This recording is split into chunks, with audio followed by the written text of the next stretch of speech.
감사합니다.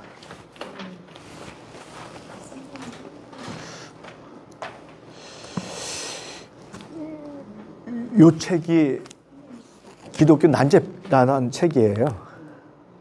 한 질로 되어져 있는데 이거 이제 15권째입니다. 이게 15권째인데 DTP라고 써 있어요. DTP라고 써 있는데 D는 도구마라는 얘기고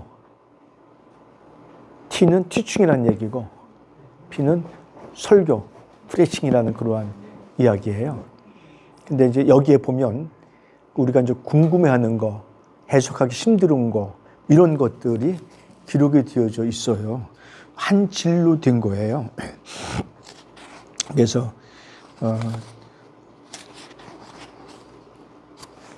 이걸 보면 성경 형성의 난제, 성경이 우리는 그냥 1600년에 걸쳐가지고 약 한 40명 정도에 의해서 이제 기록이 된 그런 책이라고 믿고 있잖아요. 이제 그런 것들이 어떻게 되어졌는지, 사본이 지금까지 어떻게 보존됐는지 그런 것들을 상세하게 기록을 해주고 있습니다. 그 다음에 이제 오경의 난죄, 그래서 정령 죽으리라, 가인의 아내, 하나님의 아들들, 네피림, 뭐 애굽 술사의 기적은 어떻게 가능했는지, 뭐 이런 것들, 하나님의 진멸 명령과 뭐 살인 금지령 충돌되잖아요. 다 진멸 없애라고 그랬고 살인은 금지하라고 그랬고 이제 이런 것들 이제 충돌되는데 어떻게 이제 해석해야 되는지. 그다음에 구약에선 다윗이 완전한 장가, 다윗의 이스라엘 계수의 원인 제공자, 뭐 솔로몬은 과연 정말 지혜로운 자였는가, 뭐 호세아의 결혼. 그다음에 이제 이 복음서의 신약에 와서 뭐 바보라 하는 사람들은 지옥불에 들어가리라 하는 그러한 의미. 정말 하나님은 예수를 버렸는가? 이제 지금 고난 주간인데 예수 그리스도께서 십자가에 달려 돌아가시잖아요. 죽으시잖아요. 예수님께서 이제 목요일 날 그런 기도도 하시죠. 나의 하나님, 어찌하여 나를 버리셨나이까. 우리 아람어 잘 아시잖아요. 엘리, 라마 사바타니. 이 아람어거든요. 뭐 이런 것들.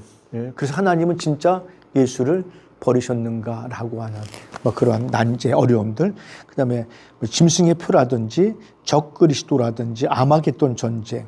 그 다음에 예수 그리스도의 탄생과 크리스마스, 안식일, 제비 뽑기, 성경 구절, 정경적인가 뭐 이런 것들 굉장히 아주 디테일하게 잘 정리를 해 주었습니다. 그리고 이제 신학 전체의 난제는 삼위일체, 하나님의 형상이라든지, 그다음에 인간에 대해서는 인간의 영혼의 기원이라든지, 인간의 구성이라든지, 이제 뭘로 되어 있는지, 이원론 그러면 육체와 영혼 그렇게 하고, 삼원론 그러면 육체, 영, 혼 뭐 이렇게 별도로 하고 있죠. 근데 성경은 다 나왔어요. 영혼도 있고 영도 있고 혼도 있고 이렇게 다 했기 때문에 뭐 그러한 설명들 저도 이렇게 자주 애용하는 거를 표시를 좀 해놨습니다. 해놨고 그래서 자꾸만 읽어보니까 이제 외워지게 되고 자꾸만 활용하니까 사용하니까 이제 기억이 되게 되는 것이죠. 그다음에 이제 그리스도에게 있어서는 인자라는 칭호가 뭔지, 예수는 범죄할 수 있는가, 이제 구원에 대해서 세례 받지 못하고 죽은 아이들, 뭐 예를 들어서 뭐 우리 가족도 있죠. 세례 받지 못하고 죽은 아이가 있죠. 동생, 우리 저보다 4년 어리네요. 제가 7살 때니까 뭐 그런 아이들 구원은 어떻게 하는지. 근데 우리는 세례는 그 그리스도와의 연합의 증표이지 구원의 조건이 아니라는 것은 이미 성경에서 알고 있는데 이런 데서 설명을 아주 디테일하게 잘 해주고 있습니다. 14만 4천 명, 믿음과 행함의 관계, 구원의 때, 뭐 이런 것도 굉장히 많습니다. 그래서 성령, 뭐 종말은 어떻게 오는지, 귀신은 뭐고, 기타 난제들 빼고, 그 다음에 이제 과학적인 난제가 여기서 이제 뭐 UFO라든지 뭐 그런 것들에 대해서 설명을 잘해주고 있습니다. 그래서 창조론과 과학, 그 다음에 지구의 역사, 뭐 6일 창조가 뭔지 이런 것들을 잘 해주고 있습니다. 그 다음에 지구 성경의 족보와 지구의 뭐 연계, 노아 홍수, 성경의 신비, 그 다음에 이제 생명의 어떤 존엄성에 있어서는 인공수정과 시험관 아기의 어떤 윤리성, 뭐 이런 것들, 인공유산과 피임유산 이런 것들, 뇌사 판정과 장기익신 이런 것들도 벌써 이렇게 몇십 년 전에 해놓은 거예요. 이 책이 요게 나온 게 여기 80, 제가 이게 오래전에 94년도에 나왔네요. 94년도에 나오니까 2004, 2014, 24, 30년 전에 벌써 이런 것들을 논하기 시작을 했었던 것이었었죠. 우리나라 같은 경우에서도 장례 문화도 지금 논한 지가 한 3, 40년 됐죠. 옛날에 저 어렸을 때에는 무조건 매장밖에 몰랐죠, 우리가요. 근데 오히려 지금은 뭐 이렇게 이제 화장, 뭐 수목장 이런 것들은 좀 권장하고 요즘에 이제 수목장 같은 경우는 또 이제 좀 시들해졌습니다. 수목장이 두 가지인데 하나는 나무 옆에다가 항아리를 묻는 게 있었고 아니면 잔디 밑에다가 그냥 뼈가루를 묻는 게 뿌리는 게 있었고 그랬는데 이게 많은 걸 먹어서 그런지 우리가 이게 이제 태워가지고 화장을 해가지고 뼈가 이제 요 정도 나오는데요. 실제로 제가 뭐 했으니까 나오는데 그게 이렇게 톡하답니다. 독성이. 그래가지고 나무가 죽어요. 네, 죽습니다. 결국은. 그래서 조금 거리를 띄워가지고 해야 되고 나무가 죽으면 유가족들이 굉장히 이제 속상해하지요. 안 좋다 그래가지고 굉장히 속상해합니다. 그러다 보니까 또 한 번은 항아리에다가 이제 묻고 그거는 이제 별 이상은 없는데 글쎄요 항아리 그 이제 요즘에 그 납골당이라 그러죠. 납골을 해가지고 하는데 납골당도 이제 그 화장해서 그 항아리에다가 이렇게 이제 모셔가지고 두는데 오래 가면은 참 좀 그 관리하는 게 굉장히 힘들어요. 그 중에 하나가 벌레가 생겨요 거기에. 뭐 그런 것들이 좀 어렵기도 하고. 어쨌거나 장례 문화는 우리가 교회에서 좀 아름답게 좀 다루어 줘야 될 문제이기는 한 것 같아요. 아시죠? 장례식 때 정말 목사님들이 최고로 신경을 씁니다. 장례식 때. 이유가 있습니다.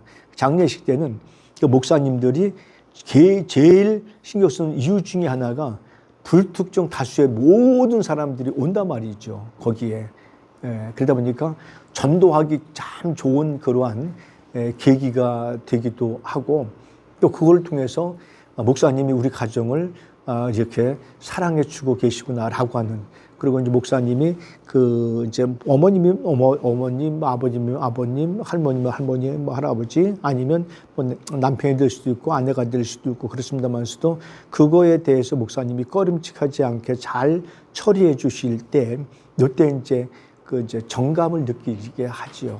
그러니까 왜냐하면 장례식이라고 하는 자체가 우리가 가장 힘든 때 아닌가요? 굉장히 힘들고 어려웠고 정신적으로도 힘들고 이제 육체적으로도 힘든 그러한 때이기 때문에 이런 것들은 신경 좀 많이 써야 됩니다. 그래서 설교나 찬송이나 기도 같은 경우도 신경을 좀 많이 쓰셔야 됩니다. 그리고 이제 기도를 잘못 기도하지 않도록 해야 됩니다. 특별히 이미 이제 시신이 되었으면 하나님 앞에 영혼은 떠나서 간 거잖아요.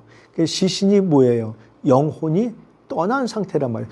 죽음이라고 하는 상태가 뭐냐 하면 그 영혼하고 육체하고 혹은 영하고 육체하고 분리가 된 상태가 죽음이라는 거거든요. 그럼 지금 가고 있는 중이 아니거든요. 왜냐하면 시공간을 초월하는 거기 때문에 가고 있는 중이 아닙니다. 그래서 우리는 기도할 때 그렇게 기도하잖아요. 어떤 가만히 들어보면 장례식 기도가 굉장히 어려운데 하나님 이 영혼을 우리 하나님께서 귀히 받아 주시옵소서라고 하는 그런 기도를 드리는 경우도 있고 아니면 반대로 하나님 이 영혼을 인간 이 땅에서 이제 마지막으로 보내게 하시고 하나님 받아주심을 감사합니다 하는 그러한 기도도 있거든요. 근데 한 기도는 전자는 ing예요. 갖고 있으니까 받아달라고 하는 그런 의미고, 하나는 이미 가서 하나님 품에 안겼으니까 하나님 이제는 그 기도를 통해서 유가족들이 정말 서로 의지하고 서로 사랑하면서 살아갈 수 있도록 도와주세요 라고 하는 그러한 기도를 드리는 게 이제 마땅하죠. 그래서 그 장례 기도 모본을 이렇게 지금 만들어 주셔도 좋고, 장로님들도 역시 마찬가지로 신학교육을 안 받으셨기 때문에 그 굉장히 장례 기도를 힘들어 하세요. 굉장히 힘들고 좀 어렵고, 그리고 장례식 때는 가능하면 모든 것들을 하나님께 영광이고 그 메시지를 통해서 유족들을 위로해 주는 이러한 쪽으로 하는 것이 좀 바람직하다, 이렇게 좀 생각을 해볼 수가 있습니다. 그 다음에 이제 생활난제 해가지고 혼자 사는 게 어떠냐, 독신으로 사는 게 어떠냐, 뭐 계대 아니면 재혼 아니면 이혼 이런 것까지 아주 상당히 디테일하게 적어 놨습니다. 참 어렵죠. 이런 상담도 참 많이 들어오는데, 참 사람 마음은 알 수가 없잖아요, 우리가요. 사람 마음을 알 수 없기 때문에 이게 이제 굉장히 어렵고 힘든 거거든요. 사람 마음을 우리가 알 수 없기 때문에. 그렇다고 해서 또 뭐 살아보고 또 뭐 결혼을 하는 것도 그것도 그렇고, 그렇죠? 결혼하기 전에는 전부 다 하늘에 별도 따오잖아요, 다. 달도 따오고 다 안 따오나요? 그죠? 사모님 안 그랬어요? 옛날에 뭐 별 따온다고 안 그랬습니까? 뭐 달 따온다고 그러고. 근데 살다 보니까 어머 이게 이제 아니네. 이제 그런 경우들도 많이 발생을 하지요. 참 어렵습니다. 사람은 그 세월에 따라서, 그다음에 환경에 따라서 많이 변화될 요지가 많은 게 인간이기 때문에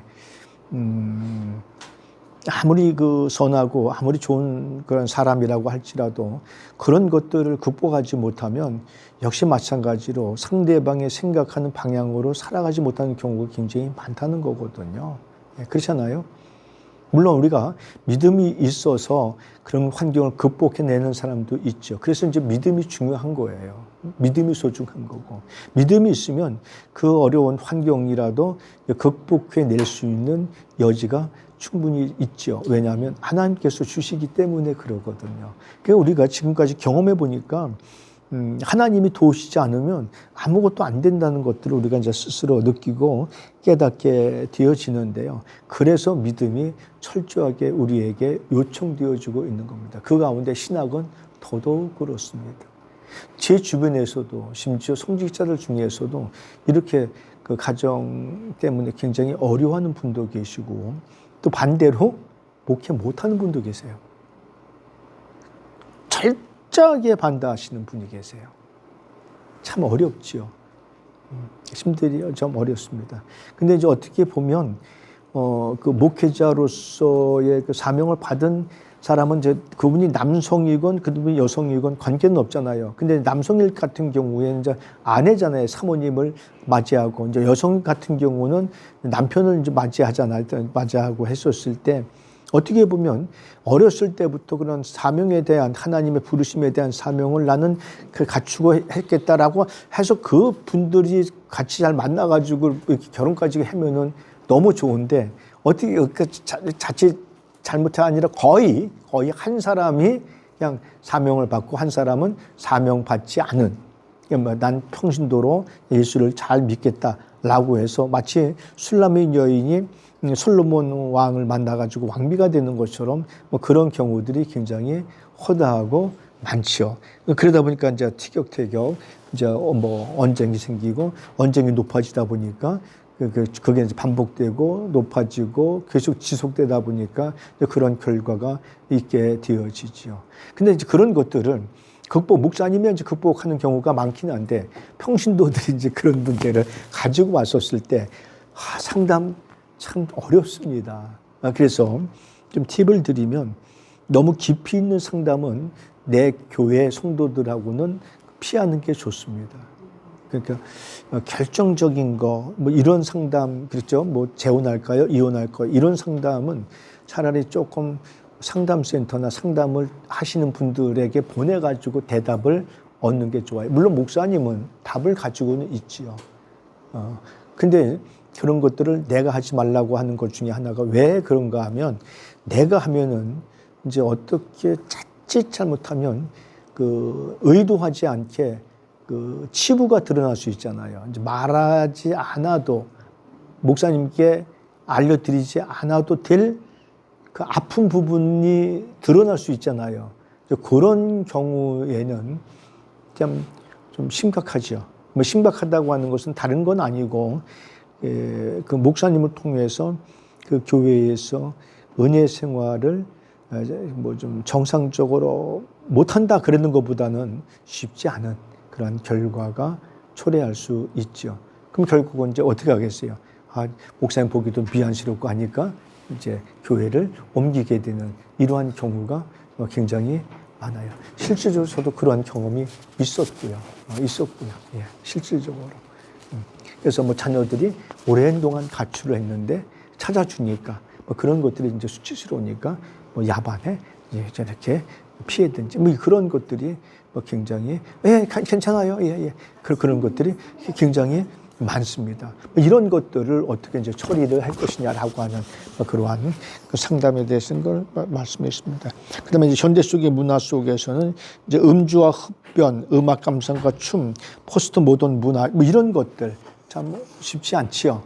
특별히 우리가 이제 개신교회에서는 요즘에는 이제 많이 이제 좋아지셨는데 음주 같은 경우 있잖아요. 흡연 같은 경우 어떻게 해야 되나요? 일단 안 하는 거죠. 하지 않는 게 좋죠. 근데 그거 한다고 구원 못 받나요? 못 받나요? 아니에요? 할까요? 왜 그러죠? 뭐 때문에 안 하는 거죠? 응? 담배 끊을 때까지. 시간을 줘요. 지금도 그런지 모르겠습니다만 우리나라 교회 중에서 흡연실을 운영하는 지금도 하는지 모르겠어요. 운영하는 교회가 있었어요. 어느 교회인지 아세요 혹시? 응? 몰라요? 예, 흡연실을 교회 안에다가 아니라 교회 밖에다가 이렇게 별도로 뭐 이거 저 뭐지? 컨테이너 박스 식으로 해가지고 흡연 장소를 별도로 해주신 분들이 계세요. 그래서 거기서 끊으면 본다고 들어와라. 그런 경우가 있습니다. 왜냐하면 이제 흡연이라고 하는 게 중독되신 분들은 금단 현상이 일어나요. 이게 이제 습관화처럼 돼가지고 손이 떨린다든지 마음이 불안하다든지 이런 현상들이 일어나기 때문에 어느 교회에서 분당에 있습니다. 감리교회인데요. 어느 교회에서 흡연 장소를 그렇게 제공해 줘가지고 아주 호응이 좋았었다고 하는 그러한 얘기를 본인을 통해서 직접 들었었습니다. 그러니까 그만큼 뭐예요? 그것을 애용하라, 이용하라 그거보다는 그만큼 그런 분들까지도 이렇게 포용하시려고 하는 그런 목자의 어떤 마음 양식을 이제 뭐 보여주시려고 했던 것이고 실질적으로 그렇게 하다 보니까 이제 교회 나오면서 말씀을 들으면서 성령 하나님께서 어루만져 주셔가지고 자연스럽게 금연해가지고 본당으로 들어오는 사람들이 굉장히 많이 있다는 얘기를 듣고 이거 먼저 앞서 나가는 목사님이시구나 이제 이러한 생각도 많이 좀 해보았습니다. 그다음에 이제 기독교인과 국가 요즘 같은 경우죠. 참 요즘 같은 경우. 정광훈 목사님이라든지 손현보 목사님이라든지 그 이외에 거기에 또 많이 참여하는 기독교인들, 목사님들, 장로님들 이거 어떻게 우리가 해야 되는 것인가 라고 하는 것들 궁금하잖아요. 참 대답하기 쉽지 않고 여기에 이제 그런 것들을 상세하게 기록을 해 주었습니다. 그래서 이 책은 기독교에서 이제 우리가 어려워하는 난제라고 하는 풀기 쉽지 않은 그러한 것들을 일목요연하게 정리를 해줬습니다. 인권과 제도, 인종차별의 문제점. 이제 우리나라 같은 경우도 결국은 차별금지법이 이제 뭐 되지 않을까 하는 그런 생각을 해봅니다. 무슨 우려가 되긴 하죠. 근데 이제 우리가 차별금지법 그러면 그냥 어떻게 색깔 있는 그러한 인종 아니면 여성, 남성, 여성 이러한 차별을 떠나서 그 안에는 어마무시한 것들이 포함이 되어져 있습니다. 자, 예를 들어서 예수는 구원이야. 우리는 하나 더 하죠. 예수만 구원자야 라고 그렇게 이야기를 하죠. 그 자체가 차별인 거예요. 그 자체가. 왜 어떻게 예수만이라고 하는 못 박아 놓느냐라고 하는 그 자체가 차별이라고 할 수 있는 겁니다. 아시잖아요. 요즘에 인권 이런 것들 때문에 학교에도 굉장히 많은 글들이 올라오는데, 예, 우리 이제 뭐 어른들은 우리 어머님들 정도 때문에 이제 다 이제 이해하고 그냥 넘어가시는 부분들이 많은데, 젊은 학생들은 그렇지 않은 부분이 굉장히 많이 있습니다. 야, 그러면 느끼기에 따라 다른 거예요. 왜 반말해요? 난 인권도 없어요. 막 이런 식이잖아요. 그러니까 이런 것들 때문에 굉장히 이제 쉽지 않은 그런 시대를 우리가 이제 살아가고 있더라. 그런 시대 속에서 우리가 신학대학원에서 이제 공부하고 계시고 또 앞으로 목회를 하시거나 앞으로 목회를 감당해야 되는 그런 어려움들이 이제 우리에게 있다. 이렇게 좀 생각해 볼 수가 있습니다. 그래서 여기에 또 뭐 기타 난제들, 자살이 죄인가, 전쟁으로 인한 살인은 정당한가, 한 가정에 두 종교가 있으면 불행이 찾아오나, 뭐 이런 것들. 그 다음에 동물에게 혼이 있나, 입신하고 엑스터시. 이제 입신이라고 다 같이 표현을 할 수 있는데, 그 다음에 접신술, 그 다음에 UFO의 정체, 뭐 이런 것들을 했는데, 요 책을 이제 구입하기 한질로 하면 비싸니까, 제가 찾아보니까 단행본으로 나온 책들이 있어요. 기독교 난제 해가지고, 뭐 그런 것들이 있습니다. 심지어 뭐 이런 것도 있잖아요. 여긴 다 나와 있는데, 예수 그리스도의 탄생이 정당한가? 라고 하는 것이죠. 그죠? 예수 그리스도의 출생이 정당한가라고 하는 겁니다. 그 다음에 예수 그리스도의 동생들은 어떤 경로로 출생했는가, 이런 것들도 우리가 궁금해하는 그러한 모습이잖아요. 그러니까 우리가 인간적으로는 이해가 안 되는 그러한 부분들을 글로 잘 이해가 되도록 설명해 준 그러한 책들이 난제라고 이제 할 수가 있습니다. 어렵죠? 난제가 상당히 쉽지 않은 어려운 그러한 모습이라고 볼 수 있습니다. 제가 좀 틀어놓고 좀 하겠습니다. 왜냐하면 중요한 것들이 이번 주간에 굵직굵직한 큰 일들이 몇 가지가 있어가지고 혹시 아침에서 이제 연락 올까봐 그렇습니다만서도 그냥 쉬운 줄 알았어요. 그냥 설교만 하고 성경만 보고 기도만 하면 될 줄 알았는데 우리가 그게 아니라는 거거든요. 그 중에 하나가 지난주일 그렇게 강조했었던 사람과의 관계, 하나님과의 관계, 사람과의 관계를 줄여서 대인관계, 하나님과의 관계를 줄여서 대신관계, 뭐 이렇게 했습니다만서도 대신관계가 우선 이어야 되는 거죠. 대인관계보다는 반대로 대인관계가 좋다고 대신관계가 좋을 수 있느냐? 그럴 수도 있고 그렇지 않을 수도 있습니다. 반대로 대신관계가 좋다고 꼭 그렇게 사람들 대인관계도 좋을 수 있느냐? 그것도 역시나 마찬가지로 둘 중에 하나라고 할 수 있습니다. 근데 건강한 교회, 건강한 성도는 대신관계가 좋으면 반드시 대인관계가 좋을 수밖에 없다는 결론을 추론해낼 수는 있습니다. 근데 간혹 가다가 자기 이제 고집이 세다든지 자기 어떤 자존감이 너무 강하다든지 뭐 이런 경우들도 있지요. 그래서 우리는 무엇보다 이제 대신 관계를 굉장히 중시할 줄 아는 그러한 모습이어야 되는 거고요. 그 다음에 행정을 좀 하다 말았습니다만서도 행정을 오늘 그 결론 부분을 말씀을 드릴 건데, 행정은 교회에서 일어나는 전반적인 모든 일들의 처리를 행정이라고 해서 큰 묶음으로 이해해 주시면 좋겠습니다. 그리고 민주적이어야 될 뿐만이 아니라 예수 그리스도의 심정으로 사랑으로 그렇게 행해야 된다는 것들도 생각해 볼 수가 있습니다. 기억해야 될 것은 그 중에 특별히 조심해야 될 게 이제 우리가 재정적인 관계 같은 경우들은 재정부를 세워서 거기에 이제 맡겨두는 것이 좀 수월하지 않을까라고 하는 생각을 해봅니다. 근데 이것도 두 가지예요. 교회가 마이너스인데 그걸 재정부에 다 맡겨버리면 재정부원들이 굉장히 힘들어합니다. 그거를 굉장히 힘들어해요. 예를 들어서 목사님 사례를 좀 드려야 되는데 이것까지 알아서 그냥 하세요. 그러면은 굉장히 어려워하는 부분이 재정부의 모습에서 발견해 볼 수가 있죠. 근데 반대로 그 재정이 이제 어려운데 목사님이 그냥 아직까지 개척교회니까 재정을 쥐고 있다. 그러면 그런 부분들은 그냥 헤쳐나갈 수 있는 부분이잖아요.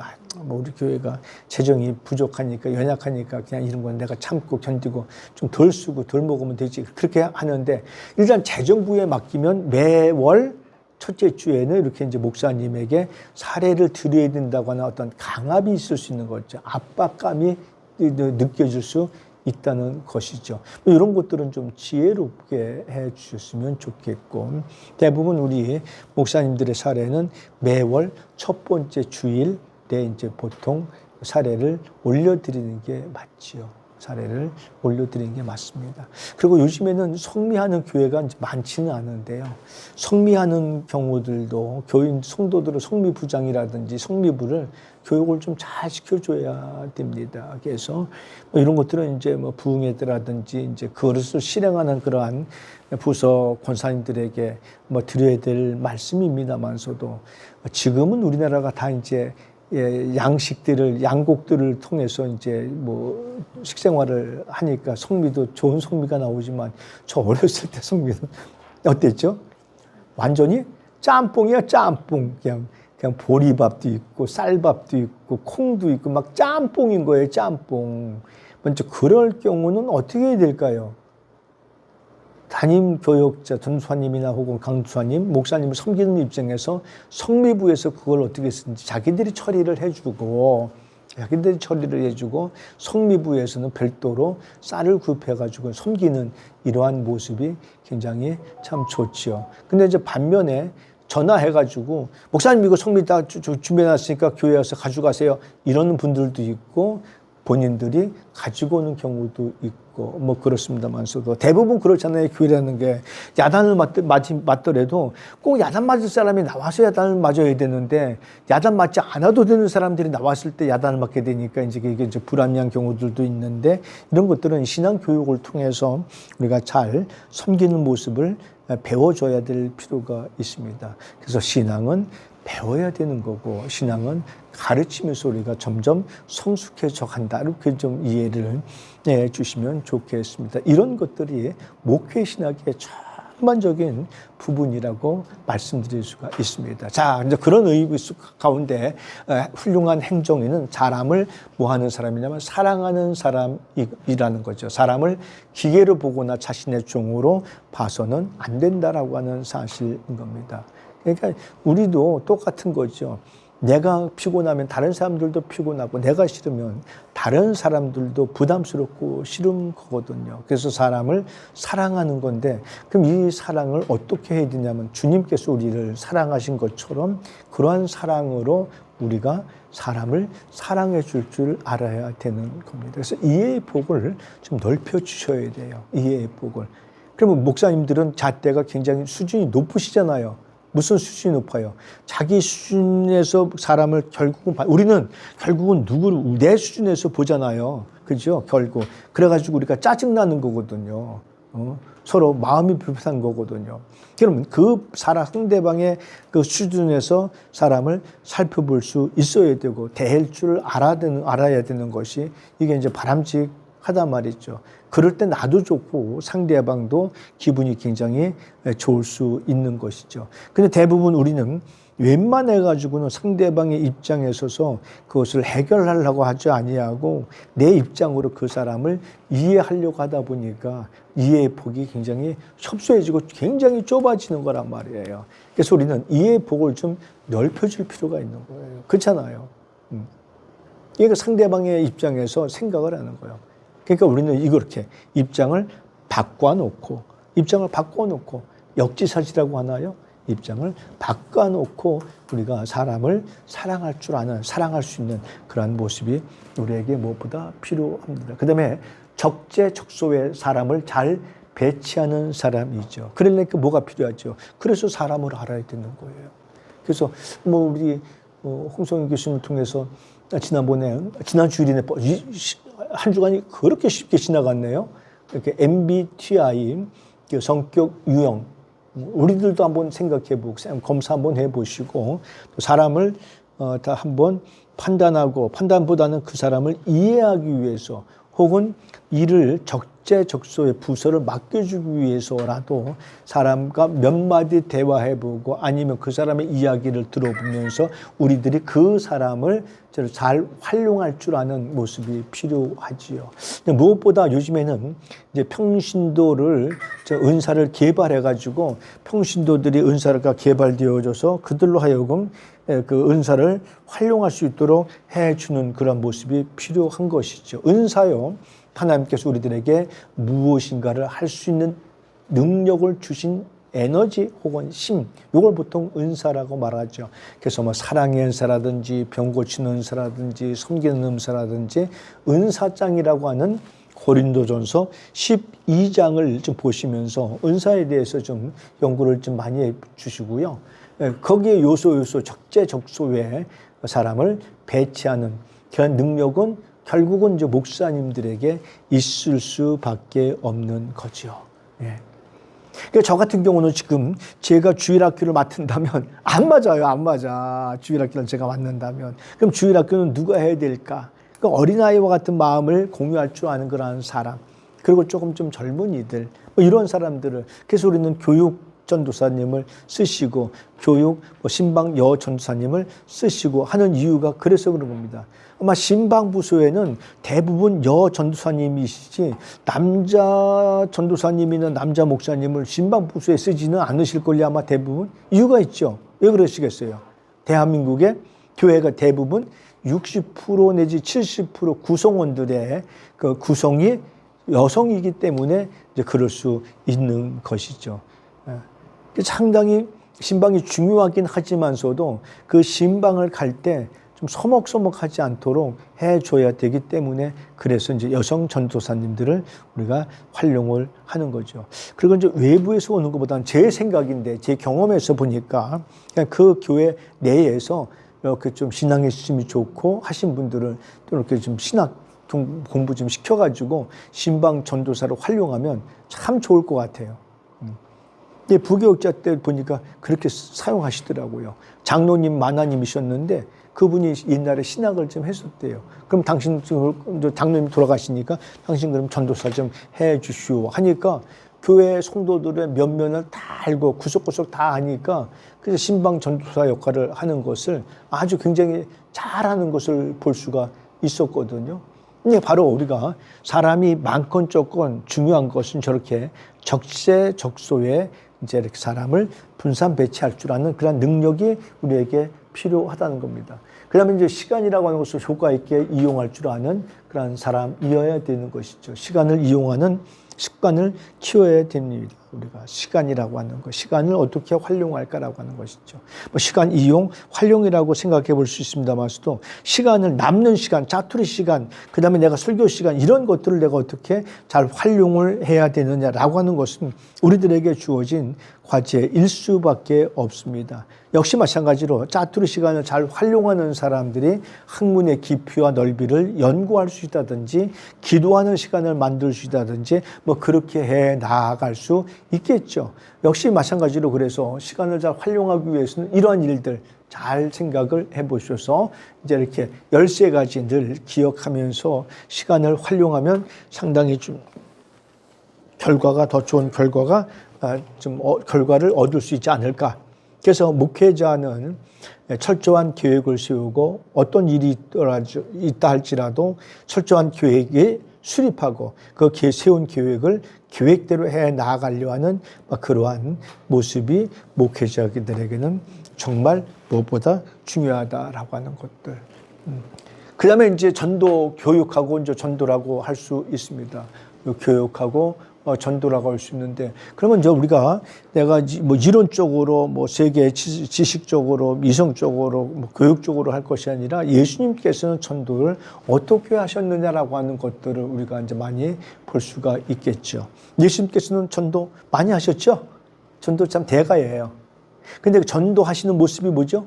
소외되고 가난하고 약자, 병든 자 이러한 사람들에게 찾아가셔서 복음을 증거하셨죠. 요한복음 같은 데에서는 에고 에이미 그래가지고 나는 나야, 나는 구세주야라고 하는 사실들을 보여주기 위해서 7가지 표적을 보여주시죠.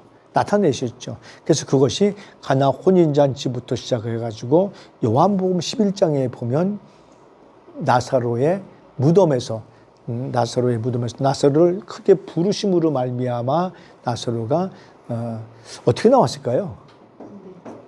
배로 동였잖아요. 그럼 어떻게 나왔을까요? 그렇죠? 옛날에 우리 어린아이들이 게임 많이 했던 거 강식 콩씨처럼 그렇게 통통통 튀어나오지 않았을까? 왜냐하면 그 뒤에 예수님께서 제자들에게 뭐라고 그랬어요? 사람들에게 풀로 놓아가지고 다니게 했잖아요. 그러니까 정상적으로 걸어 나오지도 못했을까? 아마 이렇게 나오지 않았을까? 이렇게 나오지 않았을까 하는 생각을 해봅니다만서도 제가 다음 주 설교가 제가 내가 믿느냐라고 하는 겁니다. 그 본문을 통해서 그 뒤에 보면 내가 믿느냐? 그랬더니 내가 믿습니다라고 이제 그 나사렛 동생들이 이야기를 하잖아요. 그래서 그렇게 했습니다만서도 부활을 믿느냐라고 하는 거죠, 우리가. 그 나사렛 죽음이 그냥 일반 나사렛 죽음이 죽었다가 예수 그리스도께서 4일 만에 나사로야 나오너라 그래가지고 무덤에서 나왔던 그 의미를 훨씬 뛰어넘는 거죠. 훨씬 뛰어넘는 겁니다. 어제 종려주일이 있었습니다만 또 오늘은 월요일이잖아요.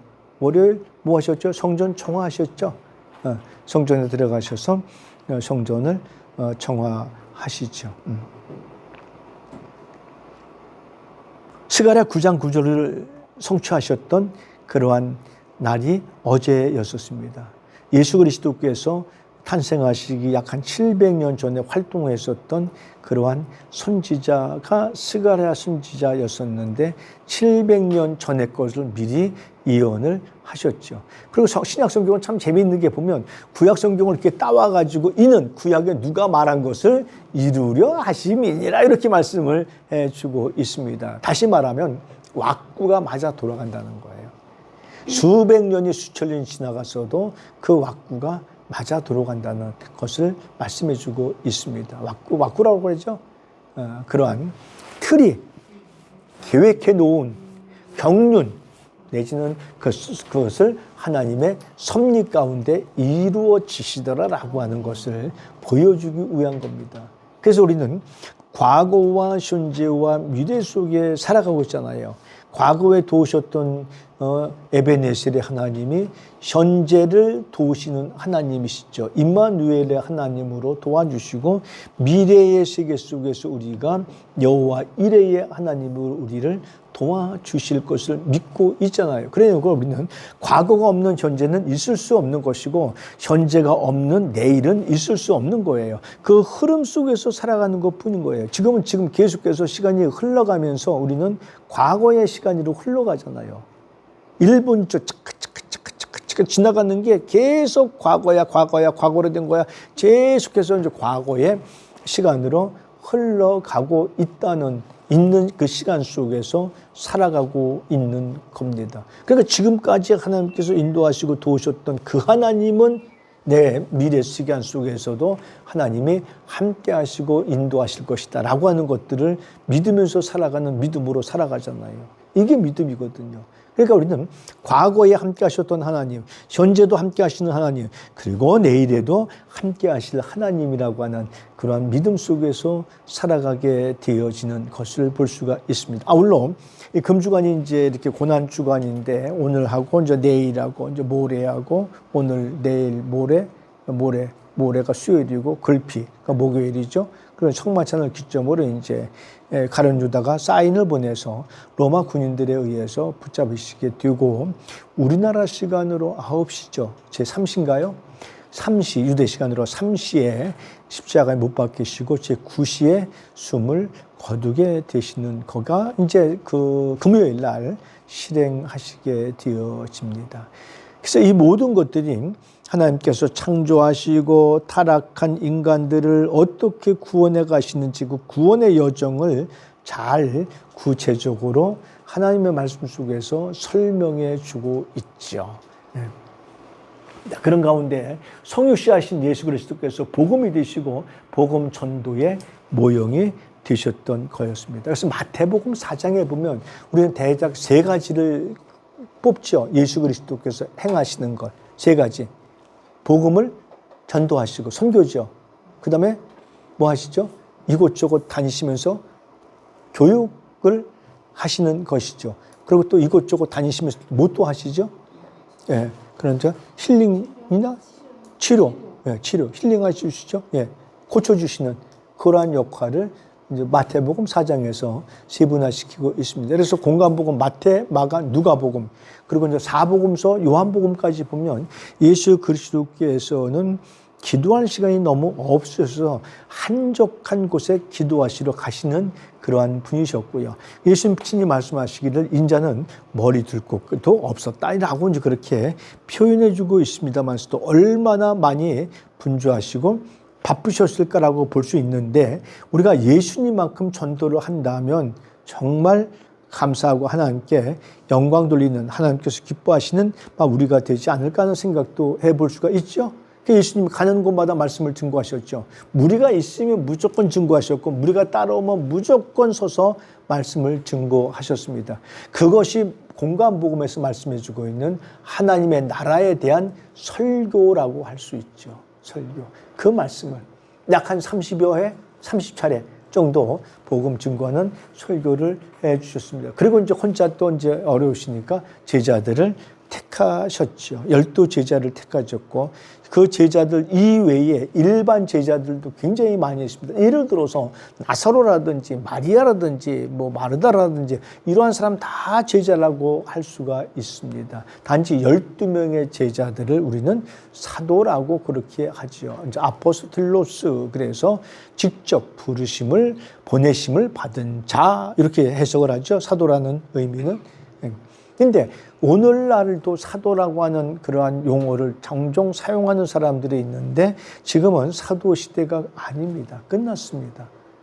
사도 시대는 예수 그리스도 당시에 예수 그리스도께서 직접 불러주시고 예수 그리스도의 기적과 표적을 목격하고 죽으심과 부활을 목격한 사람들 중에서 사도가 되었던 것이지 예수님이 직접 부르셨던 거예요. 그러니까 우리들도 그러면 나도 불러주셔가지고 내가 사역자가 됐는데요 라고 이제 그렇게 이제 고집을 피울 수 있겠습니다만서도 미안스럽고 죄송스럽지만서도 사도의 범주에 들어가지 않아요. 못 들어가요. 그 중에 시비 걸렸던 사람이 이후에 지금까지도 우리가 성경을 보면서 읽으면서 궁금해합니다만서도 그게 사도 바울이에요. 사도 바울은 이후잖아요. 누구 다메섹 도상으로 올라가다가 예수 그리스도를 만난 사람인 거거든요. 예. 그러니까 마태, 마가, 누가 뭐 거기 베드로, 안드레, 야고보, 요한 이 시대에 같이 함께 너 좀 복음을 증거할래? 너 나 따라와. 내가 너를 통해서 너 가르침, 너 배움, 너 지식, 너 그런 환경 이걸 통해서 내가 예수를 많은 사람들에게 증거하게 해줄게 라고 그렇게 직접 부르신 것이 아니었단 말이에요. 근데 우리는 그 사도, 바울을 사도라고 부르는데 주저하지 않는 이유가 뭐예요? 성경 말씀에 그렇게 기록을 해놨기 때문에 그렇습니다. 저 역시 마찬가지입니다. 그 사람을 사도라고 부르는데 절대로 주저하지 않습니다. 그리고 이제 친히 본을 보이셨고 제자들에게 위임하셨어요. 요건 아까는 성도들을 이렇게 좀 적재적소에 파송하는 것을 말씀해 주고 있다면 예수님께서는 친히 본을 보였다고 하는데 우리가 눈길이 좀 멈추어지죠. 보실 때 보시는 거, 느끼는 거, 생각하는 거에 따라서 다르겠습니다만서도 우리가 가장 존경하는 대한민국에서 가장 존경하는 나의 그 목회자상에 가장 존경하는 분의 조남을 된다면 다 다르겠죠? 누구라고 할 수 있을까요? 다 다르실걸요? 왜 그러실까요? 근데 역시 마찬가지로 우리가 예수 그리스도가 본을 보이셨고 예수 그리스도를 닮아야 된다라고 하는 그런 생각들을 말들은 배우려고 애는 쓰지만서도 예수 그리스도처럼은 하기가 쉽지는 않습니다. 왜냐하면 예수 그리스도께서는 우리를 위해서 죽으셨기 때문에 그래요. 자기 생명이라도 아끼지 아니하시고 죽으셨기 때문에 그렇습니다. 그럼 우리는 흉내라도 내야 되거든요. 흉내라도. 이것을 바울은 내 몸에 예수의 흔적을 가졌다. 이렇게 얘기합니다. 너무 피곤하시잖아요. 너무 졸리시죠? 네, 조금 쉬었다 하겠습니다. 10분 쉬겠습니다. 네. 아유, 졸려. 또 하나는 성례예요. 목사님 성례 행하셨죠? 예. 또 하나는 권징이에요. 권징. 이 세 가지가 진정한 교회로서의 표시예요. 이건 시험에 강사고시에 잘 나옵니다. 말씀 선포. 그죠? 신실한 성례의 시행. 그 다음에 권징. 권징은 권면과 징계를 권징이라고 하는 거고, 예, 성례는 세례와 성찬을 성례라고 하는 거고, 말씀 선포는 말씀 선포예요. 근데 이게 우리 오늘 대한민국 교회에서 저도 머리털 나고 이렇게 60여 평생 살면서 권징을 하는 것을 본 교회는 없어요. 못 봤어요. 그만큼 시대가 변했다. 시대가 변했다는 것은 대인 관계를 중시하는 것이 아니라 성도들의 눈치를 본다. 뭐 이렇게 이제 해석할 수밖에 없죠. 진짜 소중한 사람인데, 제가 정말 소중한 분들인데, 늦게 오셨다고 전부 다 D+ 주면 다음번에 소문이 어떻게 나겠어요. 그잖아요. A+ 2개를 들려줘도 괜찮은데 왜? 오신 것만이라도 감사하고, 어성당인지 이성당인지 갔다 왔으니까 그것도 감사하고, 그잖아요. 그런 것들 때문에. 근데 하여간 관계가 중시해요. 그렇습니다. 궁금한 거 되셨죠?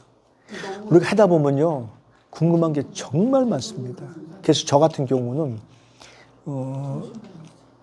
자의적으로 타의적으로 반반씩 해가지고 14년을 부교육자를 한 거예요.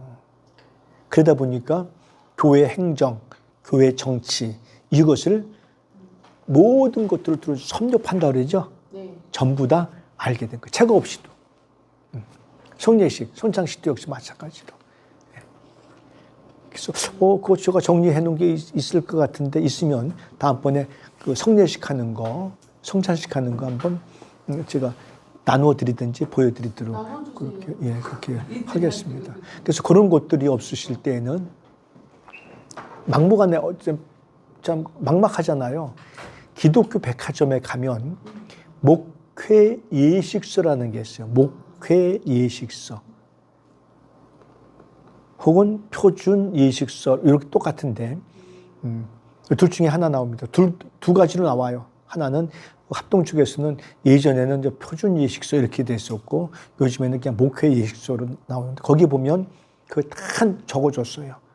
심지어 간단하게 성경 본문하고 설교까지.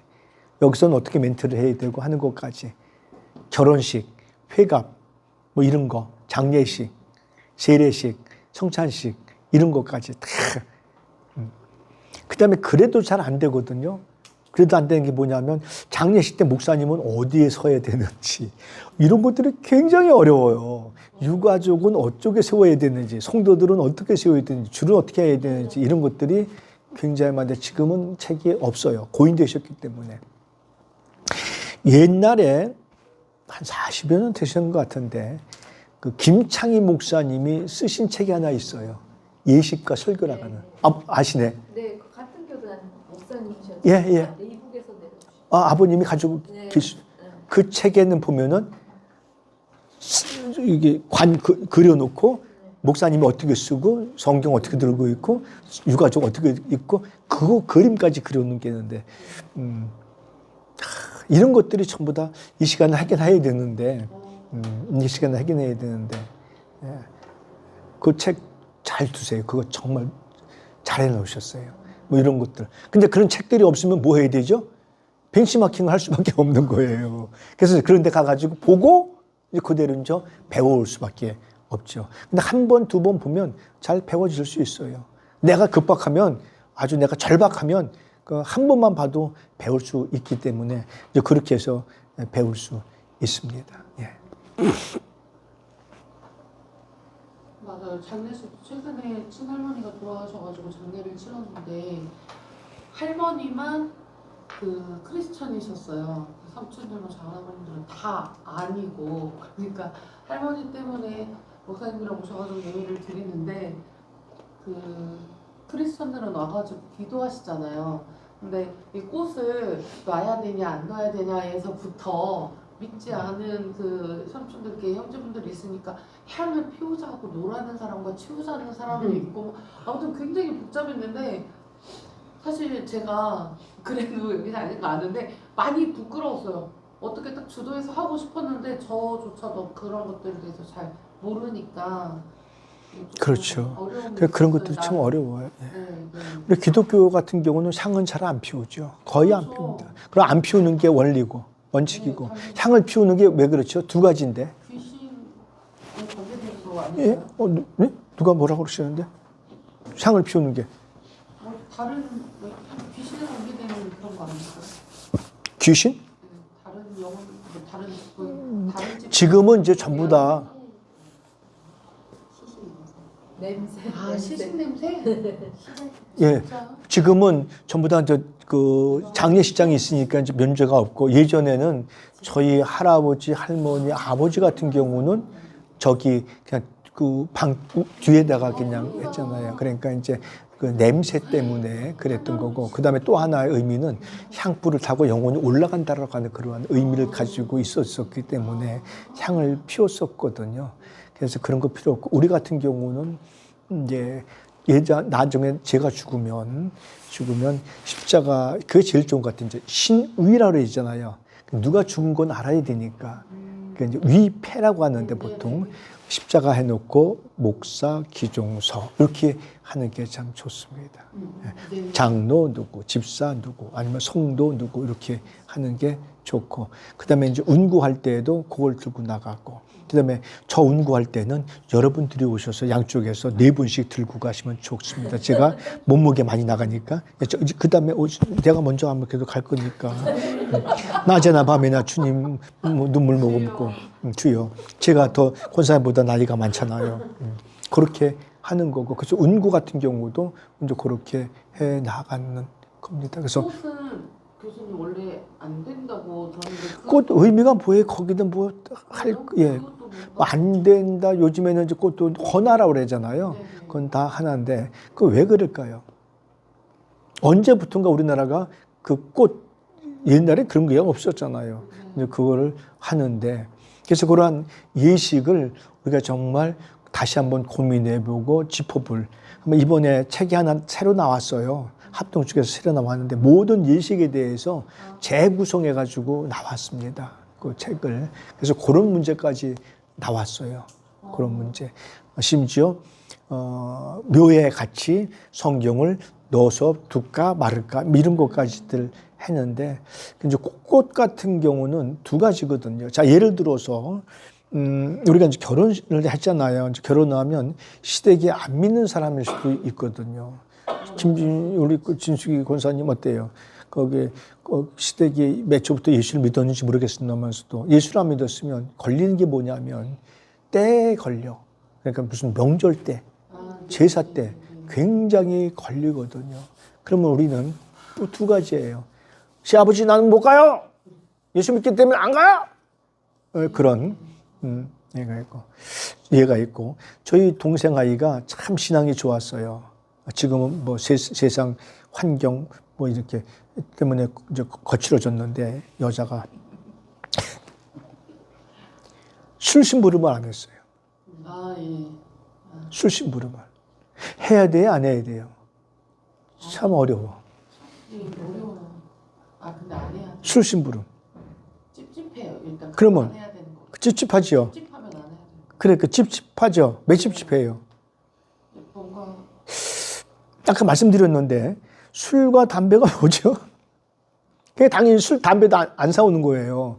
그러니까 저희 가족의 구성원이 딸, 아들, 딸이니까 첫째한테 시키면 누구에게 가요? 둘째. 그 둘째가 또 누구에게 가요? 저에게 이제 오잖아요. 그러니까 저는 저에게는 끊어지는 거예요. 왜 이제 얘는 8년 차이지니까 어리기도 하고 또 얘는 또 딱 잘라. 나는 교회 나가기 때문에 싫어. 예수 믿는 것도 아니야. 교회 나가기 때문에 못해. 막 뭐 그렇게 해가지고 제가 이제 다녔던 기억이 나는데 그때 다니면서 느꼈던 게 뭐냐면 하나님은 신실하시고 하나님은 캄캄한 밤중에도 나와 함께 하신다고 하는 것을 느꼈어요. 그리고 나의 등 뒤에서 나를 늘 보호하신다고 하는 것을 느꼈어요. 왜냐하면 제가 왜 눈이 작은 사람들이 겁이 없다 그러잖아요. 근데 제가 이렇게 이걸 벗고 나면 뒤에서 보면은 눈을 뜬 건지 안 뜬 건지 와이셔츠 단추구멍만 하잖아요. 근데 저는 겁이 많아요. 저는 눈이 커야 작아요, 제가요. 벗으시니까 더 작은데 왜 벗으시니까 더 작지? 그래요? 벗으시니까 더 그래요? 안경 쓰시니까 더 커 보이고 벗으시니까 더 확 좁다. 더 멋있어요? 모두 멋있습니다. 아, 더 멋있어요? 예. 네네. 근데 이제 밤중에 시키잖아요. 네. 근데 저희 밤중에 보면 양쪽이 한쪽은 들이고 좀 산이고 한쪽은 논이고 산이고 그래요. 그리고 뭐 예전에 뭐 도깨비도 막 나타났다고 하는 그런 무슨 믿고 한 들판을 아이들 걸음으로 20분은 걸어가야 거기 읍내는 아닌데 조그만 구멍가게가 있어요. 저기 일본 국도 옆에. 이제 거기까지 이제 가서 이제 주전자 하나 들고 노란 주전자 들고 이제 가는 거예요. 야, 발걸음 진짜 무거운 거예요. 술 심부름 그게 한다 안 한다 그 문제가 아니라 거기를 어떻게 갔다 오다 무서워가지고. 그러니까 이제 이제 어떻게 쓰는지 갔다 왔어요. 갔다 오는데 밤중에는 누가 제일 무서워요? 사람이 제일 무섭잖아요. 앞에 사람이 오는 인기척이 있는 거예요. 그래서 깜짝 놀랐어. 나도 이제 그러면서 갔더니 앞에서 누가 목소리를 하는 거예요. 여성이. 여성이요? 여성이. 고백하려고. 종서냐 그래요. 종서냐 그래요. 어머니 목소리인 거예요. 아, 그 어머니는 저를 걱정. 보내놓으시고 지키고 있었던 거예요. 그때 느낀 게 뭐냐면 이게 하나님이라는 것을 내 마음에 그때 그걸 느꼈어요. 그 어렸을 때. 하나님은 항상 나를 광야와 같은 곳에 보내시지만 항상 나를 불꽃 같은 눈초리로 보호하시고 계신다는 것을 그때 느낀 거예요. 종소냐라고 하는 엄마의 지금도 83년, 4년, 5년, 83년도 돌아가셨거든요. 그럼 43년 됐잖아요. 지금도 아줌마들 쭉 세워놓고 눈 동여매고 냄새로 엄마 찾아보려면 찾을 정도예요. 그잖아요. 엄마 특유 냄새가 있잖아요. 왜 어렸을 때 보면 손을 만지더라도 뭐 다 손 만져가지고 찾을 수 있을 정도니까 40여 년이 지나갔음에도 불구하고. 근데 종소냐 그랬던 그 음성 자체가 발걸음이 주와 같이 길 가는 그 답을 듣는 순간 그 이름을 부르는 음성을 듣는 순간 그렇게 되더라는 걸 그때 느꼈어요. 오늘도 역시 마찬가지 아니겠어요? 그렇잖아요. 그러니까 뭐 그런 것들이 정말 어렵죠. 뭐가 어려우냐면 그러한 예식, 그래서 장례, 뭐 결혼식 뭐 이런 것들이 굉장히 좀 어렵다. 그리고 어차피 이제 우리가 좀 배워 가야 되는 부분이라고 이제 할 수가 있겠고요. 예수님께서는 12제자를 선택하셨고 왜 12일까? 예수님은 지상에서 제자들을 가르치시고 모든 사역을 위임하셨고 자기와 함께 하시려고 부르셨어요. 그리고 제자들을 교육하시면서 모든 상황 속에서 가르치셨죠. 모든 환경 속에서 그걸 가르치신 거예요. 그걸 봤어, 제자들이. 예를 들어서 베세다 들녘 같은 경우 가나 혼인잔치 이런 것들을 보셨단 말이에요. 그러니까 예수님을 통해서 그 어려움을 당한 사람들은 필요한 부분들과 원하는 부분들을 분명히 제공받으셨단 말이에요. 그래서 우리는 완벽하지는 못하지만 왜냐하면 신이 아니기 때문에 다른 사람들에게 완투한 니즈라고 하는 것들을 어느 정도 채워줘야 돼요. 이거를 채워줘야 돼요. 그러면서 나는 그러면서도 더 겸손해져야 될 필요가 있는 거고요. 그래서 나는 점점점 사라질 필요가 있는 거예요. 왜? 내가 없어지고 내가 작아짐으로 말미암아 뭐만 보이게 예수 그리스도의 십자가 보이게 하는 거예요. 근데 어떻게 우리 사람이 그러냐 말이에요. 명예심도 있고 이기심도 있고 욕심도 있고 자존감도 있고 이런 것들이 있어가지고 그러니까 그럴 때마다 예수 그리스도의 십자가 보혈을 생각해 주는 아름다운 그러한 믿음의 자세가 정말 필요합니다. 이번에 이제 안수 받으시니까 이제 적극적으로 이제 관심을 가지셨는데 진작에 가졌어야 될 부분들이었던 거예요. 근데 이제 바로 앞에 닥치니까 그런 생각들이 굉장히 많이 나는 거예요. 왜? 이제는 혼자 졸업하면 이제 홀로 서기를 해야 돼요. 어쩔 수 없이 홀로 서기를 해야 돼. 근데 교회 행정이 너무나도 큰 거예요. 얼마나 많은지 몰라요. 굉장히 광범위해요. 굉장히 많습니다. 여기서 잊어버리지 마셔야 될 것은 뭐냐 하면 모든 것은 다 하나님의 영광을 위하여라고 하는 그러한 캐치프라이즈는 놓치지 않도록 해야 되는 겁니다. 그래서 자기와 함께 하시려고 예수님과 함께 하시려고 부르셨고 12의 모습은 12지파 때문에 완전수거든요. 예수님께서는 더 많이 부르셨어도 괜찮았는데 그죠? 근데 12명 중에서도 한 사람은 좀 또 나중에 거시기했잖아요. 속 많이 썩였을 것 같아요. 그렇잖아요? 근데 그렇게 되기까지 또 그 평소에 예수님의 말씀을 고분고분 들었겠어요? 제 생각에는 예수님의 아주 심장을 찔렀다 그러나? 중간중간 그랬을 것 같아요. 한번 보세요, 한번. 예수님께서 수일이죠. 맞나요? 마리아가 옥합을 깨트린 사건이 수일이죠? 맞다 그래요. 맞다 그래요, 그냥. 근데 그때 한 제자가 뭐라 그러죠? 그걸 팔아? 예수님은 다 아시고 계셨거든요. 왜 아시고 계시죠? 이 여인이 행한 건 그냥 또라 뭐를 위한 거라? 나를 위한 거야. 나의 뭐? 장래를. 근데 제자 중에 엉뚱한 놈은 뭐라 그래요? 사실 그 마음에 그런 게 있었어요, 없었어요? 입은 살아가지고. 마음이 없었죠. 그잖아요. 그러니까 어쩌면 그런 것들이 오늘날 우리 인간의 진면목이 아닌가 생각이 드는 거예요. 그게 인간의 모습이라는 거지. 모든 세계 사람들이 인간의 모습이라는 거예요. 그런 것들이. 자기들의 욕심 때문에, 자기들의 이성 때문에. 그러니까 우리는 말이 먼저가 아니라 행동이 먼저인 거예요. 우리는 묵묵히 말하지 아니하도 행동으로, 눈빛으로, 표정으로 우리가 얻는 게 많잖아요.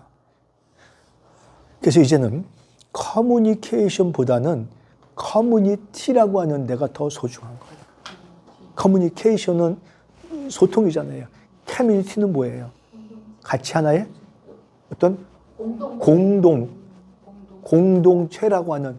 그러니까 교회는 커뮤니티지. 그잖아요. 누구를 중심으로? 예수 그리스도를 중심으로. 그래서 우리는 어떤 사람은 발이 되고 어떤 사람은 손이 되고 어떤 사람은 입이 되고 어떤 사람은 귀가 되고 이게 은사인 거예요. 목사들도 다 틀려요. 어떤 사람은 선교회로, 어떤 사람은 교회로, 어떤 사람은 교회에서 제자훈련으로, 어떤 사람은 교회에서 부흥사로, 어떤 사람은 교회에서 사랑의 공동체로, 양로원으로, 고아원으로 이런 걸 사역이 다 달라요. 이게 우리가 할 수 있는 능력인 거예요. 예수님께서 이것을 위해서 우리를 불러주셨다라는 사실이죠. 자, 그래서 예수님께서는 그렇게 12명의 제자를 신실하게 이제 목회를 하셨죠. 유다는 그렇다 치더라도 사도 요한만을 빼놓고는 다 순교했습니다. 물론 사도 요한도 순교한 거 했어요. 근데 다른 사람들은 제명에 죽지를 못했죠. 전부 다. 100%. 잘리든지 십자가에 터이든지 야고보 같은 경우는 관에 넣고 잘랐잖아요. 말은 쉬워요, 우리가요. 제자들이 그러죠. 자, 우리가 예수를 위해서 죽으러 가자라고 했는데 예수님이 실제로 죽었을 때 맨 처음에 다 뭐 했죠? 다 톡 갔어요, 전부 다. 다 도망갔어요. 다 도망갔어요. 주는 그리스도시요 살아계신 하나님의 아들입니다 라고 했던 사람들도 여인 죄송합니다. 어떤 여자 아이가 와가지고 당신도 한패 아니야? 그러니까 나 모르는 사람이요. 그래요. 야, 그런 분들을 예수님께서 양육하셨다고요. 그러면 저는 어떤 생각을 했냐면 사람 때문에 우리가 마음 아프지 말자 말이에요. 그리고 왜냐하면 이게 예를 들어 우리 교회 나오신 분들이잖아요. 내 게 아니라는 거예요. 내 양의로 생각하고 양육은 하지만 실질적으로 나의 소유권이 아니라는 거예요. 하나님이 소유권이지. 그잖아요. 그래서 우리는 그런 것들 때문에 일비하지 말자는 거예요. 마음 아파하고 마음 힘들어하고 마음 속상하고 그러지 말자는 거예요. 내 중심을 잘 세워 나가야 된다는 것이죠. 아름답지 않으세요? 그런 것들이. 뭐 이런 모습들을 여기서 생각해보고 하여간 양육, 전도, 제자 훈련 이런 것들은 예수님의 행하셨던 그러한 것이라고 할 수 있습니다. 몸소 분을 보이시면서 관찰하게 하셨고요. 그래서 이제 교수 방법이라든지 설교라든지 치유는 어떻게 하셨는지, 여기서 치유는 그냥 병 낫고 그런 게 아니고 지난번에 뭐 결함, 왜곡 이런 잘못된 부분들을 만져주는 거라고 할 수가 있습니다. 뭐를 통해서? 예수 그리스도를 통해서. 그래서 그 사람들을 만져줌으로 말미암아 건강한 그러한 교회. 우리 묵상하시는 원로님들, 우리가 그게 뭐예요? 그 사람이 건강한 사람이 되도록 그래서 사회의 구성원의 일원으로서 사회에 뭐를 좀 창출해내고 뭔가 좀 도움을 주고 이러한 역량을 발휘할 수 있도록 해주는 게 그 목적이잖아요. 그잖아요? 그러면 누가 먼저 건강해야 되냐면 내가 먼저 건강해야 되는 거거든요. 우리가 신앙으로 내가 먼저 건강해줘야 되는 거예요. 그래서 예수님께서 어떻게 교수를 하셨는지. 답답하시니까 시청각 교육 하시잖아요. 시청각 교육 정말 많이 하셨어요. 뭐라고 많이 하셨죠? 세족식도요, 진짜 하신 거예요, 그거. 6월절 밤에 수건으로 허리에 동이시고 발 벗어요. 그래가지고 전부 다 했어요. 저 같으면 선생님 나 발톱을 안 깎았으니까 내일 발톱 깎고 와서 하겠습니다. 아마 그럴 거예요, 우리가. 하여튼 어쨌거나 베드로도 그랬잖아요. 선생님 앞에 내가 어떻게 발을 벗어요? 발을 내놔요. 어림도 없습니다. 손이라면 이해가 좀 되는데 발은 좀 잘 이해가 안 되잖아요. 뭐 지금이야 이제 발에 땀 안 나죠. 땀 안 나시니까 이제 냄새가 안 나시거든요. 옛날에 저도 발에 땀이 얼마나 많이 났는지 몰라요. 지금은요, 양말을 일주일씩 신어요, 일부러. 땀이 안 나니까. 깨끗해. 냄새도 안 나니까. 세탁비 들어갈 게 뭐 있어요. 발에 땀 나면 좋은 거 아니에요? 땀이 나야 좋은 거죠. 근데 땀이 나면 냄새가 나는 거고, 땀이 안 나면 냄새가 나긴 나는데 덜 나잖아요. 그 냄새 나는 발을 남의 집에 갔을 때 진짜 미안하잖아요. 그리고 또 다른 친구들이 우리 집에 왔다가 가면은 일주일하고 3일 더 냄새 나는 거 아세요? 열흘씩? 닦아도 냄새 참 독해요. 근데 선생님이 그거를 발을 내놓으라? 이해가 안 되는 거예요. 베드로가 그 생각을 가진 거예요. 근데 예수님께서 뭐라고 말씀하시는 거예요? 내가 너 발 안 닦아주면 너하고 관계가 없는 거야. 다분히 발 닦아주는 그게가 아니라 세례의식이란 말이에요. 세족식이란 말이에요. 그거 다 행했어요. 제자들 다 행하고 그랬고 나서 뭐라고 말씀해주고 있냐면 내가 너희들에게 행한 것처럼 너희도 어디 가서? 세상 가서 그렇게 해라고 말씀하신 거예요. 얼마나 시청과 교육을 보여주셨어요. 그게 교수 방법이었던 거예요. 또 하나 있잖아요. 그냥 가상의 인물을 씌우셔가지고 예루살렘에서 엠마오로 내려가는 그러한 여행객이 강도 만났는데 제사장이 지나가고 레위인이 지나갔는데 그냥 지나갔다고 그러잖아요. 근데 그 사람을 도와준 사람은 사마리아 사람이에요. 우리는 그 사람을 선한 사마리아 사람이라고 이야기를 하는 거예요. 왜요? 강도 만난 사람을 도와주었기 때문에 그렇습니다. 근데 그게 진짜 그거를 끝이냐는 거예요. 가서 너희들도 이와 같이 하라라고 말씀해 주고 있어요. 근데 그건요, 정말 깊은 의미가 있습니다. 구원과 관계가 된 거예요. 그리고 당신을 이야기하신 거예요. 그게 예수 그리스도를 나타내시킨 거예요. 강도 만난 우리들인 거예요. 그래서 요한복음 8장 32절 말씀에 그렇게 말씀하시는 거예요. 너희가 진리를 알지 않느냐. 그래서 진리가 너희를 자유하게 한다라고 말씀해 주고 있는 것이죠. 이런 것들을 예수 그리스도께서 전부 다 본을 보여주신 거란 말이에요. 그게 방법이에요. 그 다음에 설교 어떻게 할까라고 하는 거예요. 잘 안 되시면 조금 웅변학원 다녀도 좋습니다. 한 6개월 정도. 설교는 여러 가지예요. 맥락이. 그냥 증거, 준비, 전달, 은혜의 방편 여러 가지잖아요. 근데 우리가 설교 그러면 대부분 전달하는 것만 생각을 하는 거예요. 근데 이게 전달하는 방법이 어떻게 되어줘야 되느냐라고 하는 겁니다. 여러 가지죠. 그냥 밋밋하게 그냥 평준화된 음성으로 하는 설교도 있고요. 아니면 높낮이 설교도 있고요. 아니면 부흥의 설교도 있고요. 그 구체적으로 그 내용으로 들어가면 그 다음에 대지 설교가 있을 수 있고요. 본문 설교가 있을 수 있고요. 계절 설교가 있을 수 있고요. 절기 설교가 있을 수 있고요. 다 다른 거죠. 그럼 우리가 나는 설교를 그렇게 지금까지 수없이 많이 들어봤는데 잔잔하게 하는 게 참 은혜가 되더라. 그럼 그렇게 가시면 되는 거예요.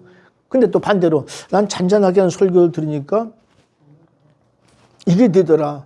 좀 강조점이 어디지? 강조를 좀 두셨으면 부점이 있으면 좋겠는데 그러면 이렇게 하는 거예요.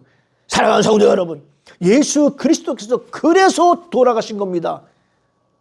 아담과 하와가 지은 죄가 다윗인 어머니 모태에서부터 그리고 오늘 이 인류에게 임한 그 죄인 사도 바울은 이렇게 고백하잖아요. 로마서 3장 10절 말씀에 의인은 없으니 한 명도 없다고 했으니 우리의 죄를 해결하시기 위해서 그래서 예수 그리스도가 돌아가신 겁니다 라고 하는 강조점을 두는 게 나는 좋더라. 그럼 그렇게 하면 되는 거고요. 무슨 방법이에요? 전달의 방법이란 말이에요. 전달은 왜 필요한 거겠어요? 다른 사람들이 알고 뭐하도록 깨달을 수 있도록.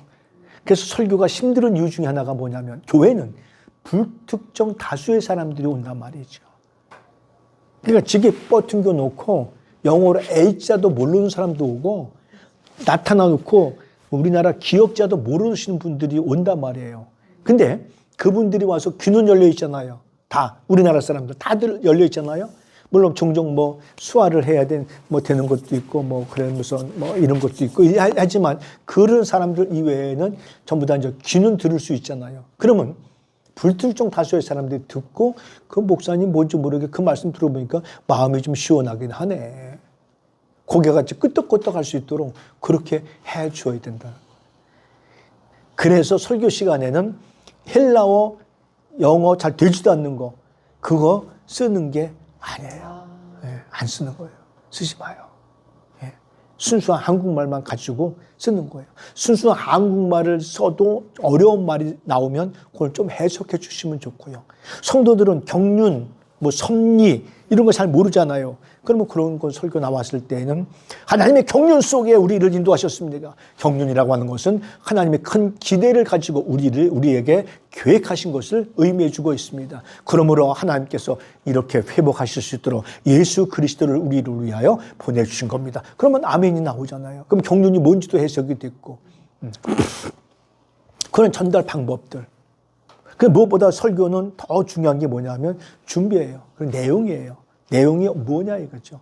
내용은 창조, 타락, 구속이 들어가 있다. 항상. 그래서 하나님께서 이 말씀을 우리에게 주신 겁니다 라고 하는 것을 설교 속에 넣어야 되는 겁니다. 그보다 더 중요한 것은 뭐냐 하면 설교 준비하는 과정, 성령의 도우심이라는 거죠. 그래서 내가 가지고 있는 환경, 내가 가지고 있는 여건, 내가 가지고 있는 지식 배경 이 모든 것들을 총 동원해가지고 한 편의 설교를 만들어내는 거예요. 지난번에 말씀을 드렸습니다만서도 AI, 챗, GPT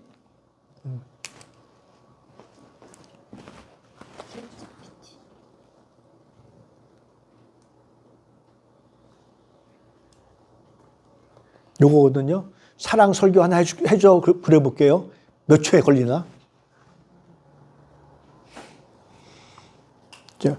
무엇이든지 물어보세요 그러잖아요. 무엇이든지 물어보면 다 알아요. 기종소에 대해서 알려주면 다 알아요. 그 기종소에 대해서 알려주면 비행기 기종이 나와.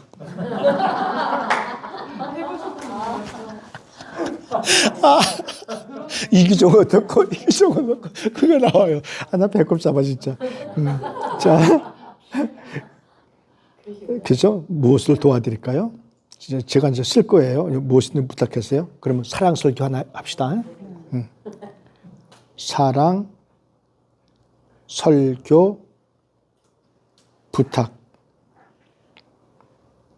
해요 해가지고 요걸 누르면 사랑 설교 부탁해요 있잖아요. 하나, 둘, 셋, 넷, 다섯 벌써 나왔네. 올라왔죠? 이렇게 올라와요. 그럼 이게 왜 이제 안 되는 거냐면, 못 쓰는 거냐면, 설교는 내가 준비할 때 하나님께 기도하면서 하나님의 도우심을 요청하고 도우심을 경험하는 거예요. 소위 하나님의 임재예요. 그럴 때 그 말씀을 가지고 증거했었을 때에 성령의 역사가 일어나는 거예요. 이게 사도행전 2장인 거예요. 사도행전 2장 한번 볼까요? 누가 설교했죠? 베드로가 설교했죠. 베드로가 뭘 받았죠? 강한 성령을 받았단 거예요. 예수님께서 뭐 하신 다음에요? 부활 승천하신 다음에. 그러니까 이 사람이 나가서 설교하니까 3,000명이 5,000명이 회개하고 예수를 믿게 되는 거예요. 그 성령의 감동이 없이는 그건 설교가 아니고 훌륭한 강연일 뿐인 거예요. 그건 설교가 아닌 거예요. 그래서 우리는 준비하는 과정이 필요한 거고요. 때문에 어제 주일이 지났으면 우리 목사님 같은 경우는 다음 주일까지 계속해서 생각하고 기도하고 준비하는 기간이라는 거예요. 그 일주일 기간이 그래도 짧아요. 하나님의 말씀은. 그래도 하고 나면 그 설교가 잘 된 건지 잘못한 건지 그리고 이제 선포하고 났으면 잘 전달이 됐는지 안 됐는지 뭐 이런 것들이 참 긴가민가한 경우들이 굉장히 많이 있습니다. 종종 녹음해가지고 한번 들어보셔도 좋고요. 녹화해가지고 사진 촬영해서 해도 좋고요. 내 제스처가 얼마나 있었는지 혹시 땅을 가르치는 제스처는 여러분 희망을 가지세요. 이거 되겠어요? 예? 예. 이거 죽자는 거지. 여러분 말이지 희망을 가지십시오. 할렐루야. 이렇게 해야 되는 것이지. 그러니까 이 제스처를 잘하는 사람 책이 하나 있어요. 또 나의 설교론 그래가지고 품절 되실 겁니다. 돌아가셨으니까. 조용규 목사님이 나의 설교론이라는 책을 파란 커버 목사님 보셨어요? 못 보셨어요? 파란 그 커버 스토리가 파란 책이에요. 거기에 보면 그림을 다 그리셨어. 그래서 희망, 소망, 승리할 때는 항상 손을 이렇게 하지 말고 이렇게 하라. 이렇게 하지 말고 항상 이렇게 하라. 이런 것들. 설교 시간에 이거는 하지 말아라. 이런 것들. 찔리는 모습들. 이런 것들라고 하는 것들. 우리는 보통 음식을 몇 년 전까지만 해도 음식을 내가 산다면 내가 뭐 한다 그랬죠? 예? 쏜다고 그랬잖아요. 쏜다고. 쏜다고 하는 그 의미가 총을 쏘는 이런 의미가 우리에게는 좀 강하잖아요. 그래서 우리는 그런 용어들을 순화시킬 줄 알아야 돼요. 한번 제가 장례식이나 교회 용어를 정리해 놓은 게 있는데 그거 잊어버리지 않으면 제가 올려드릴게요. 장례식 혹은 섬긴다 이런 것들. 그래서 제가 맨 처음에 섬길 때 인사할 때도 그런 인사를 했습니다. 3월 4일 날 3월 11일 날 개강 예배를 드렸는데 3월 18일 날 개강 예배를 드렸는데 다른 사람처럼 모르잖아요. 그래서 제가 이렇게 인사를 드렸습니다. 총장님의 수명으로 3월 4일부터 우리 교목실을 섬기게 된 기종소 목사입니다. 아름답잖아요. 그잖아요. 그럼 뭐 장자도 필요 없고 그냥 총장님의 수명으로 며칠부터 내가 이렇게 섬기게 됐습니다. 섬기는 거잖아요. 우리는요. 이러한 용어 순화가 정말 중요해요.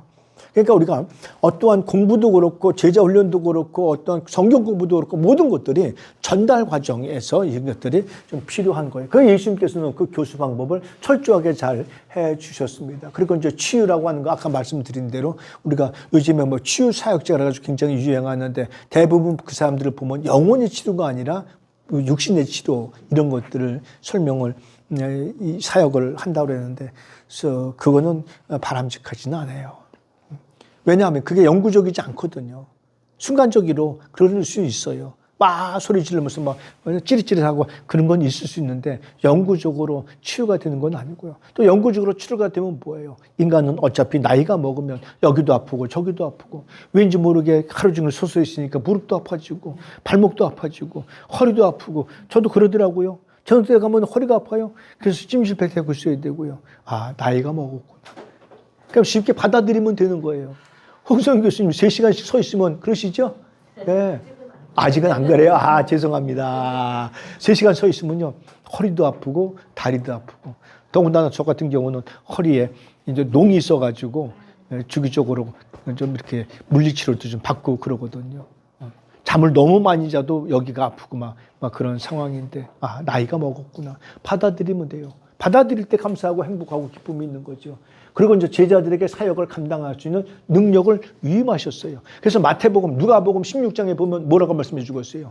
너희가 나가서 모든 능력을 행하라. 뭘 잡아도 어떠한 일이 있다 할지라도 너희들이 기적을 행하는 능력을 하나님께서 허락하셨잖아요. 그러니까 우리는 능력이라는 것은 다른 게 아니라 기도를 통해서 능력이 나오는 거예요. 연수국 통해 가지고 대추나무 사람 걸렸네 그거 봐가지고 능력 나오는 게 아니라 기도와 말씀을 통해서 능력이 나오는 거예요. 예, 기도해야 돼요. 그리고 말씀을 보셔야 됩니다. 말씀 한 30도 하시자고요. 30도 정도만 하시자고 너무 많이 보지 말고. 네, 너무 많이 보지 말고 한 30도만 해요. 눈도 아픈데 까짓 거. 또 뭐 30도. 30도. 50도 이상 하셔야 돼요. 원래는. 50도 이상 하셔야 돼요. 저희 선생님, 설교학 선생님은요. 100독을 요청하셨어요. 100독.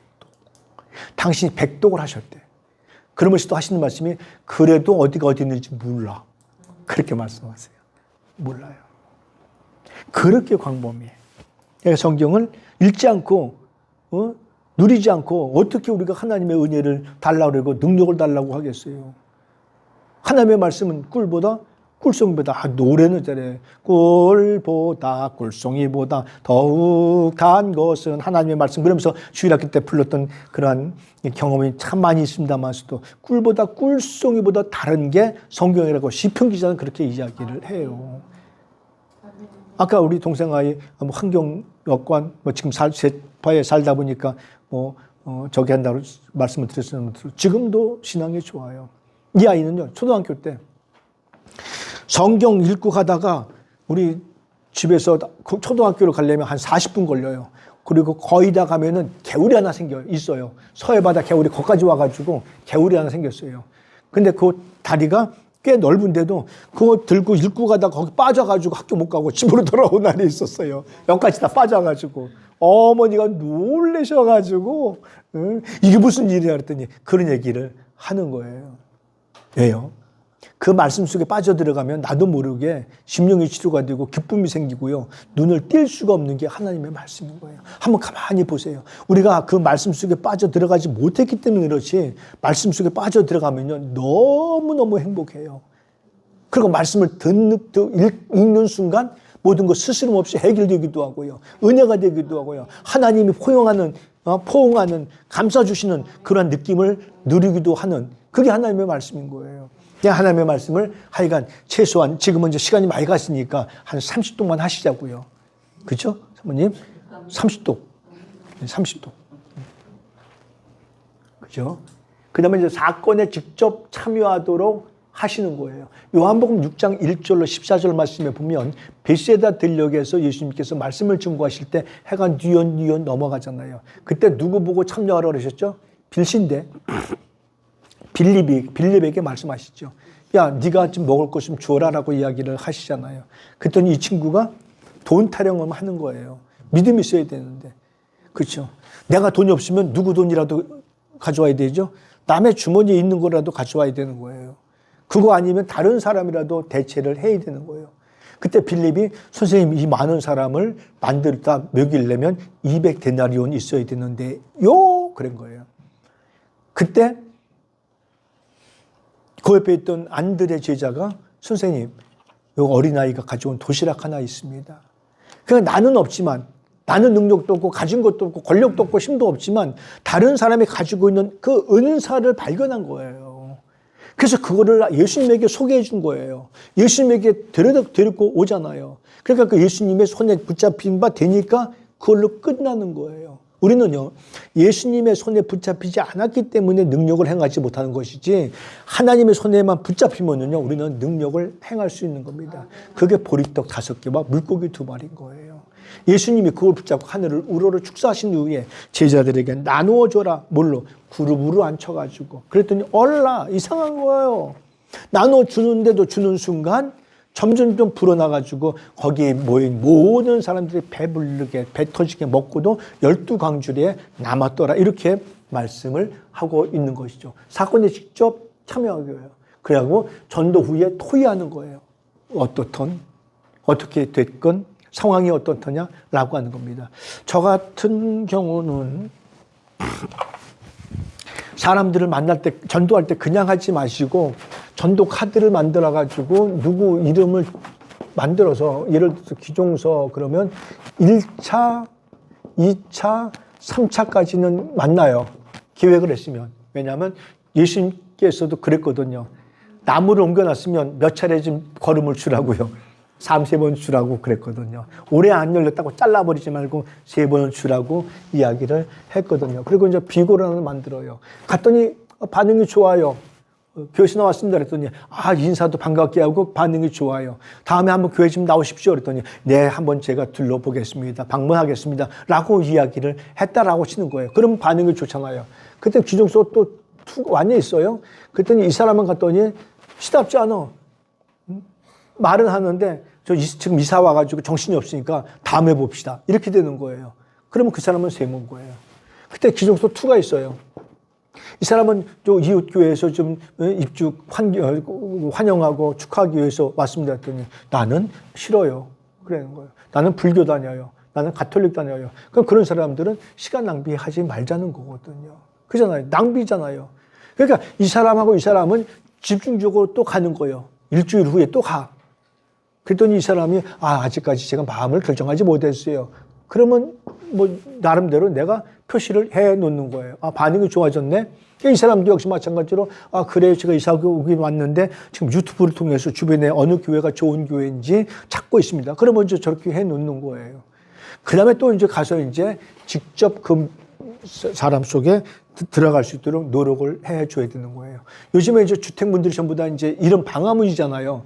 방화문 조심해야 됩니다. 잘못하면 목이 떨어지는 경우가 있어요. 조심해야 돼요. 그래서 이제 이렇게 살짝 문을 열어주잖아요. 열어주면 일단 이거를 이렇게 좀 해놔야 돼요. 다치지 않도록.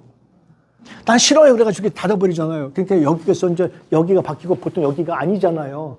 그러면 이렇게 문을 계세요. 축하 좀 하러 왔습니다. 그러면 살짝 문을 열어요. 그러면 먼저 이걸 열어요. 바로 발로 디뎌. 닫아도 다치지 않게.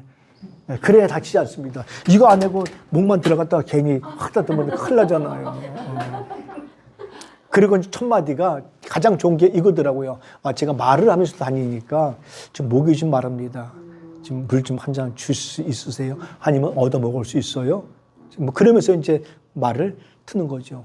생판 외간 남자가 와가지고 아줌마한테 말하면 누가 좋아해요? 겁나고 요즘에 시대가 시대니만큼 더군다나 뭐 아주 두드러기 나지 몸에 이 사람이 뭐하러 왔는지 우리 집에 뭐 털러 온 건 아니지 이런 두려움들이 있어가지고 그러니까 우리는 먼저 달라고 하는 거예요. 그 전도 방법이 요한복음 4장이었던 거예요. 예수 그리스도께서 수가성 여인에게 뭐 좀 달라. 이 여인의 뭐예요? 자존감을 높여주는 거예요. 사람은 누군가를 도와줄 때에 자존감이 높아져요. 우리 홍성희 교수님 사회복지 어때요? 사회복지가 좋은 점 중에 하나가 나 같은 미약한 사람이 나 같은 존재가 다른 사람을 도와주었을 때 오는 기쁨 때문에 하는 거거든요. 이게 쾌락인 거예요. 우리는 쾌락 그러면 뭐 먹고 마시고 그냥 띵까띵까 노는 걸 생각하는데 그게 아니고 쾌락은 남들이 그렇게 기뻐하고 남들이 하는 걸 내가 도와주고 남들이 하는 걸 보고 기쁨을 누렸을 때 오는 마음의 상태를 쾌락이라 그래요. 이게 에피쿠로스 철학인 거예요. 아무도 없어도 내가 법을 잘 지켜나갔었을 때 나한테 오는 그 기쁨, 이거를 쾌락이라 그래요. 그래서 에피쿠로스 철학은 쾌락주의입니다. 아무도 신호 안 지키고 없을 때 신호까지 지키고 가는 나의 모습, 신호 지키고 갔었을 때 오는 기쁨 있죠, 그거. 그게 쾌락인 거예요. 법을 법대로 지켰을 때 오는 기쁨. 하나님의 법을 법대로 지켜봐요. 참 그 오는 기쁨은 그게 쾌락이라고 했던 거였습니다. 그러니까 전도해본 사람이 한 영혼을 소중하게 여긴다니까요. 그 예수님께서는 그런 일들을 행하셨던 거예요. 그리고 제자들의 한계를 깨닫고 예수님을 의지하도록 하는 거예요. 왜요? 그래서 우리는 기도하잖아요. 주여 함께하여 주옵소서. 나는 부족합니다. 나는 모자랍니다. 우리 하나님이 함께해 주셔야만 되겠습니다. 라고 하나님만을 의지하는 거잖아요. 우리 예수 그리스도인들은요, 우리 신학생들은요, 신학하는 사람들은요, 하나님을 의지할 수밖에 없는 거예요. 왜요? 하나님을 증거하려고 우리가 사명을 받았다라고 믿고 왔기 때문에 그렇습니다. 그잖아요. 그래서 그 하나님을 의지해야 되는 거예요. 어저께 손자 녀석이 교회 오더니 할머니 나 자전거 타고 싶어요 그러는 거예요. 그래가지고 어저께 15만 원 뺏겼어요. 카드를 줬어요. 그때 얘가 벌써 카드를 알더라고요. 야, 신난다고 그러더라고요. 그래서 오늘 샀대요. 지금 열심히 타고 막 타는 거 동영상 찍어가지고 막, 그 왜 애들 이제 세 돌은 안 지났는데, 2돌 지나고 10월달 생일이니까, 뭐 이제 지금 4월, 5월, 6월. 그러니까 6개월 됐네요. 이제 6개월 됐 30개월 됐네요. 그러니까. 그 페달을 없고 그냥 해가지고 발로만 움직이는 자전거 있어요. 애들 안 키워보면 몰라요. 키워보셨어요? 근데 그걸 타주니까요. 너무너무 좋아하는 거예요. 고맙다 그러고요. 감사하다고 그러고요. 얼마나 좋아하는지 몰라요. 굉장히 좋아하더라고요. 그러니까 얘는 그런 건 어려움이 있잖아요. 뭘 갖고 싶으면 항상 뭐예요? 안소동 할머니 좀 사주세요. 그러는 거예요. 우리가 역시 마찬가지거든요. 내 힘으로는 안 된단 말이에요. 지 힘으로 뭐 자전거를 어떻게 사요? 그런 거를. 아니, 애들 용품이 굉장히 비싸더라고요. 그래서 어저께 그 자전거를 사주면서 오늘 아침에 집사람이 그러더라고요. 어저께 그 깨달은 게 이게 늙으면 단지 알았더니 그냥 연금 나오는 거 조금씩 그냥 받아먹고 국가에서 주는 거 돈 받아먹고 살면 될 줄 알았더니 그게 아닌가 비요. 그러더라고요. 얘가 밖에 나가면 그 자전거를 요심 쳐다보고 있는 거 이렇게 넋 놓아가지고. 너 사줘? 그랬더니 좋아? 뭐 이러는 거예요. 그래서 이제 어저께 교회를 왔길래 자전거 사줄까? 그랬더니 감사합니다. 그래요. 그 카드를 줬더니 카드에서 돈이 나오는 줄 알아, 얘가. 그래서 그 카드를 입에 물고, 그 카드를 지 아버지한테 줬더니 점심 먹을 때 뭐라 했는지 알아요? 나 삐졌어. 그래가지고 엎드려 있어, 그냥 이렇게. 이야, 나 삐졌어, 그러면서. 그래가지고 지 아빠가 카드 여기 있어, 애기야. 그러면서 카드를 주니까 그때부터 이제 잘 놀고 카드를 아주 얼마나 애지중지하는지 몰라요. 그래서 이걸로 내일 자전거 사줄게. 그러니까 오늘 사주니까 너무너무 좋아하는 거예요. 위탁이죠. 왜? 내가 할 수 있는 능력이 없기 때문에, 힘이 없기 때문에. 목회는요, 우리가 내 힘으로 안 되더라고요. 내 능력으로 안 되더라고요. 울어도 못하네. 힘써도 못하네. 믿으면 하겠네. 그죠? 안 되는 거예요. 믿어야 되는 거예요. 그냥 믿으니까 뭐 하는 거예요? 하나님, 이것도 좀 해주세요. 내 능력이 안 됩니다. 지혜가 부족합니다. 지혜를 주시옵소서. 하나님, 힘이 없습니다. 힘을 주세요. 내가 하나님 두려움이 많습니다. 두려움이 불안이 요소가 사라지고 공포가 사라지고 담대하게 도와주세요. 라고 그렇게 기도하는 거죠. 예. 그런 모습들이죠. 그래서 하나님께서는 이렇게 우리들이 한계를 깨닫게 하시는 경우가 오늘 우리들의 어려움이라고요. 이스라엘 백성들 보세요. 모세를 보시고요. 르비딤에 도착했었을 때의 한계잖아요. 뭐가 없는 한계예요. 물을 얻을 수 있는 한계가 없었어요. 한계를 느꼈어요. 저희들이. 느꼈으니까 뭐를 하게 되는 거예요. 기도를 해야 되는데 이 양반들이 기도는 안 하고 누구를 원망해요? 하나님을 원망하잖아요. 믿음이 없었던 거죠. 그때 모세가 하나님 앞에 부탁하죠. 하나님 어떻게 하면 좋죠? 이 사람들이 나 죽이려고 하는데요. 그러잖아요. 그러니까 하나님께서 네가 가지고 있는 게 뭐야? 지팡이예요. 반석을 쳐. 하나님은 우리들을 사용하시고 활용하실 때에 나의 도구를 통해서 역사하시고 활용하시고 사용하시는 거예요. 없는 거 가지고 하시는 게 아니라. 우리는 뭐가 있어요? 기도의 대장이잖아요. 아니, 하나님의 말씀밖에 없잖아요. 이게 우리를 치료해 주는 게 아니라고요. 이게 우리를 치료해 주는 게 아니고, 이러한 지식덩어리들이 이런 것들이 우리를 치료해 주는 게 아니기 때문에 우리는 하나님 앞에 의지하고 하나님 앞에 부탁드리는 것 뿐인 거거든요. 그럼 뭐 하겠어요? 하나님 능력 주세요. 하나님 양떼 보내주세요. 예수의 제자 삼겠습니다. 라고 그렇게 하나님께 기도할 수밖에 없는 거거든요. 홍해 다다랐을 때도 역시 마찬가지잖아요. 출애굽해서 막 3일 만에 홍해까지 왔는데 앞이 홍해 바다지요. 뒤에 애국 군대가 따라오니까 하나님께서 모세야 그 지팡이를 쳐라 라고 해서 해가지고 지팡이를 통해서 그 가르게 되잖아요. 근데 그 전에 하나님께서 뭐라고 말씀하시냐면 밤새도록 동풍이 불어. 그러니까 동풍이 불었다? 지도 가만히 보시라고요. 자, 이스라엘 백성들이 이게 지중해고 예를 들어서 이게 여기가 애굽이에요. 이스라엘 여기가 홍해고 여기가 홍해 쪽이죠. 수에즈 운하가 되겠죠. 이스라엘 땅이 이렇게 있잖아요. 이쪽이 오면 대한민국이 있어요. 이쪽이 동쪽이에요. 대한민국이 동쪽 끝이잖아요. 그러니까 이쪽에서 와서 보니까 동풍은 이쪽에서 불어오는 게 동풍이란 말이에요. 그럼 무슨 의미를 가지고 있냐면 이스라엘 백성은 지금 여기 서 있는데 하나님께서는 이미 반대편에서부터 어저께 밤에서부터 계속해서 밤새도록 뭘 하시고 계신 것을 알 수 있는 거예요. 일하시고 계신 것을 알 수 있는 거예요. 동풍이 밤새도록 불었다고 했잖아요. 기회한기예요. 기잖아요.